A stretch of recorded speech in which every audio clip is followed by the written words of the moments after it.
Discovery of Nothing. It's a funny title, but I think it may be appropriate. My understanding is that thousands of years ago, people in India found zero in the arithmetics. Before that, there was 1, 2, 3, 4, all of that, but there was no zero. That's my understanding. And perhaps not unrelated to that, nothingness popped up. Whether it's Buddha the first time or there was another Buddha previously, it's a profound discovery that there is nothing. And studying the sutras and the saying, and I'd like to confirm that discovery makes total sense. That's my mind using the words to say that. So in reality, how I truly capture that, nothing. It's not going to be easy thing to talk about.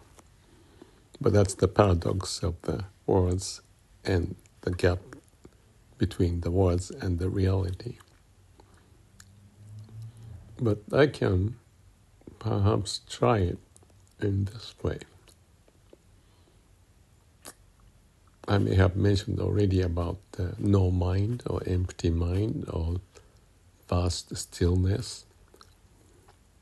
That all points the same with different words. And as a subjective experience, to know what it means is the core of this, if you call it the concept. But I want to call it reality, but even the reality in word may not mean anything without this experience of it. But if you experience nothing, what is there to say about it? Only way we can do is just to dance around with words to point what that is and how we may relate to relating to nothing. But if you take it as a joke, it's a playful part of the mind and not confined way, so that you may be more open and we may be able to communicate.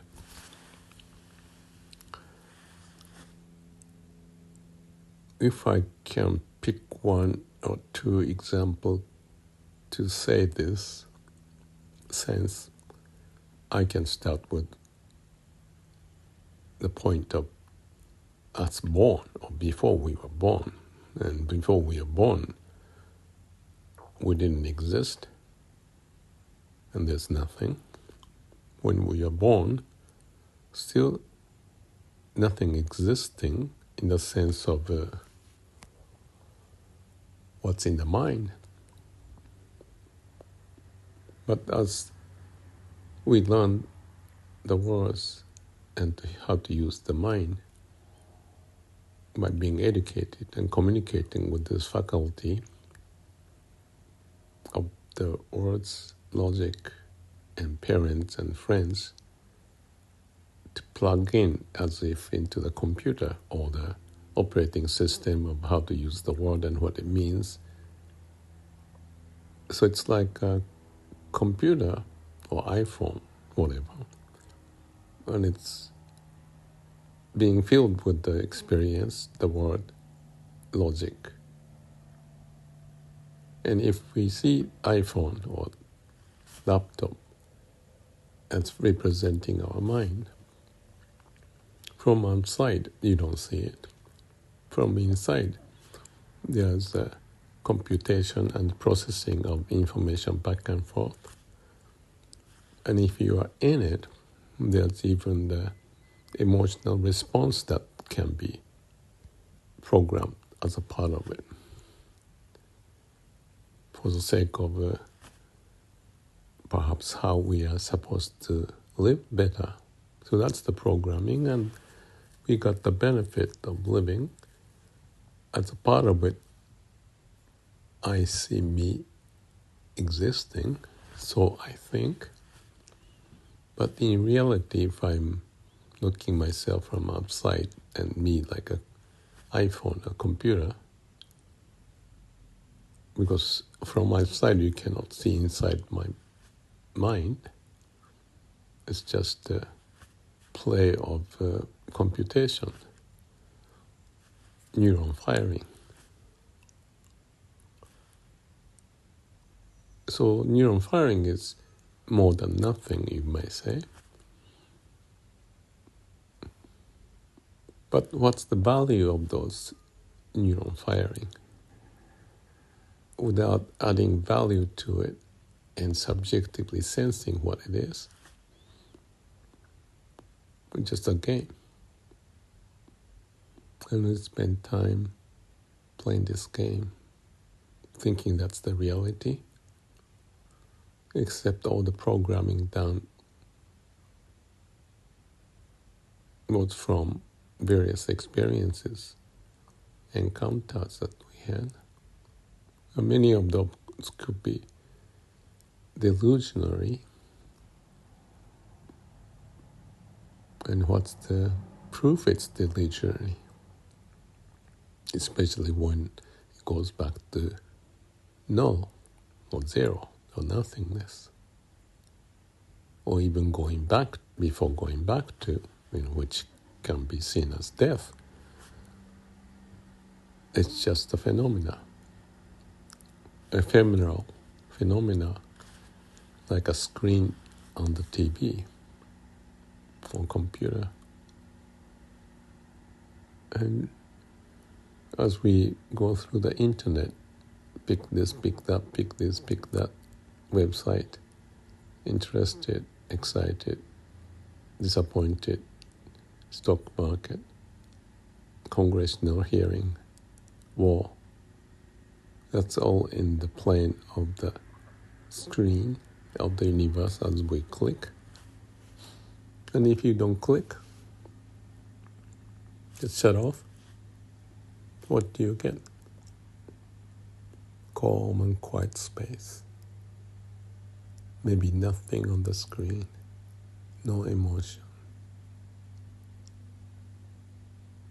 I don't know if you can call it peace, silence, but let's say we call it as such. Yet from that as a source, we may find something happening, the happening of the movement of the universe. Is it feasible to think like that?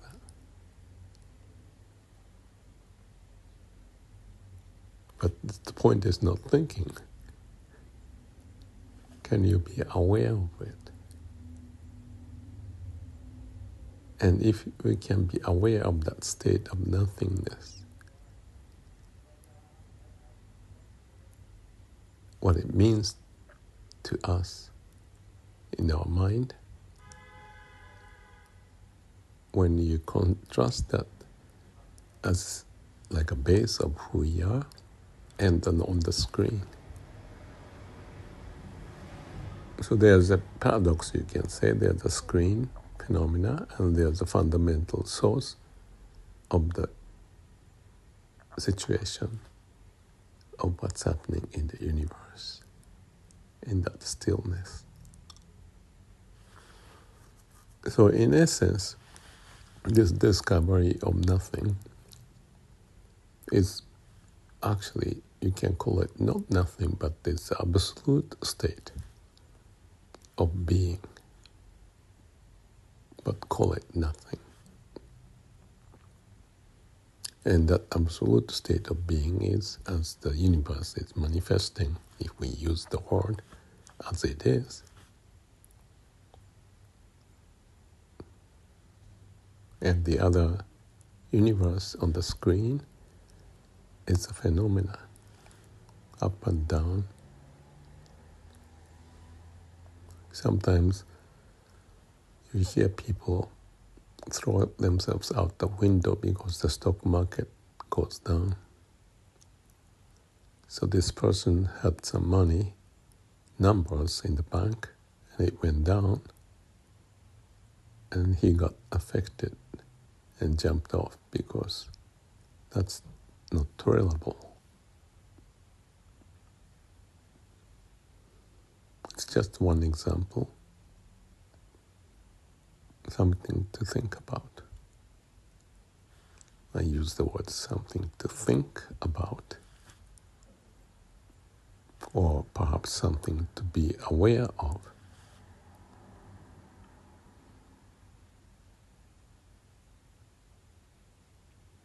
We say, know thyself, so that we can live well. If we know us what we are doing, that's the wisdom. That may be connected to that discovery of nothing. And if you feel, well, maybe you shouldn't exist, it's a no-self, but in any case, the word is word. If you feel comfortable with that, maybe you are with that eternal peace. And if you think this is a joke, that's a profound joke, isn't it? And we can play with the words, what it means. Possibly we can find a way to live better.